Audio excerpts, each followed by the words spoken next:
Em nome do Pai, do Filho e do Espírito Santo. Amém. Hoje na história do santo nós vamos falar sobre Santo Inês de Montepulciano. Santo Inês de Montepulciano.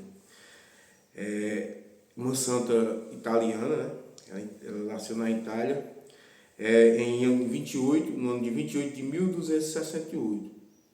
O que chamava muita atenção dessa santa é que ela desde criança, com apenas 4 anos de idade, ela já sabia rezar.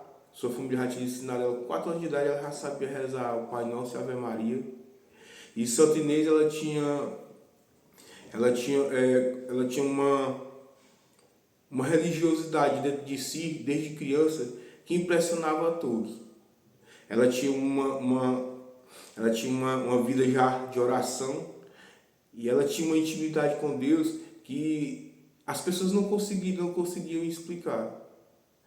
Conta a história que ela, naquela época, ela apenas com 8 anos de idade, ela tinha uma intimidade tão grande com o Senhor que o inimigo de Deus se transformava em corvo e atingia ela, ia lá e feria a cabeça dela. Por quê? Contar a história, porque o inimigo de Deus já sabia que ali iria ser uma grande santa, uma grande intercessora, uma grande mulher que iria buscar a Deus.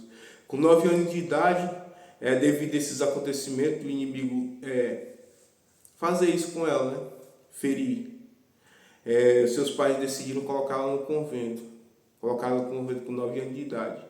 A história conta que ela era tão inteligente que aos 15 anos de idade ela já se tornou a madre superiora daquele convento. Aos 15 anos de idade.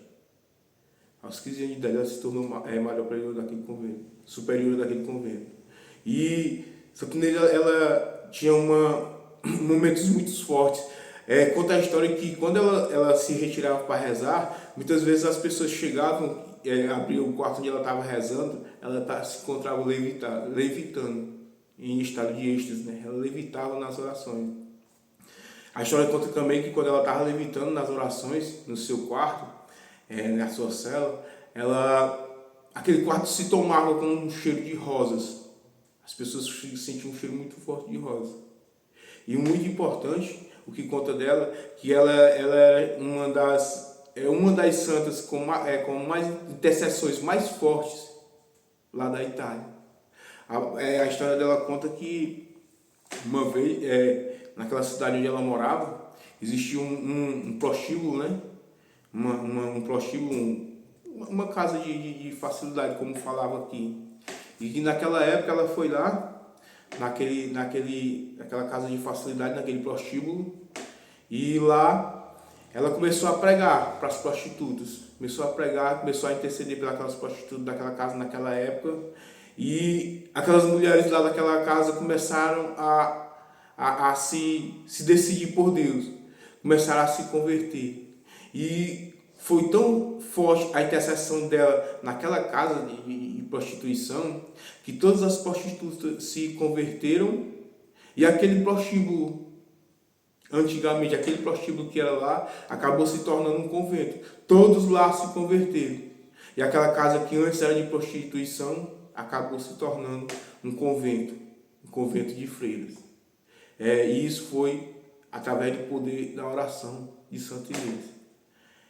Santa Inês, ela morreu aos 40 e poucos anos, se eu não me engano, 43 anos. 43 foi 45 anos, quando ela faleceu, que ela veio a falecer. E ela foi canonizada pelo Papa Bento XIII. E esses foram os milagres. A história conta que teve vários outros milagres, né? Vários outros milagres que ela fez também. Assim como um milagre muito forte que fala dela é sobre a multiplicação de pães no convento. Faltou comida lá no convento um dia e ela fez com que esses pães se multiplicassem. Pela intercessão, ela era uma pessoa que rezava muito. Ela rezava muito. E através das suas orações aconteciam vários milagres, assim tornando ela santa. Santa Inês de Ponciano. Em nome do Pai, Filho e Espírito Santo. Amém.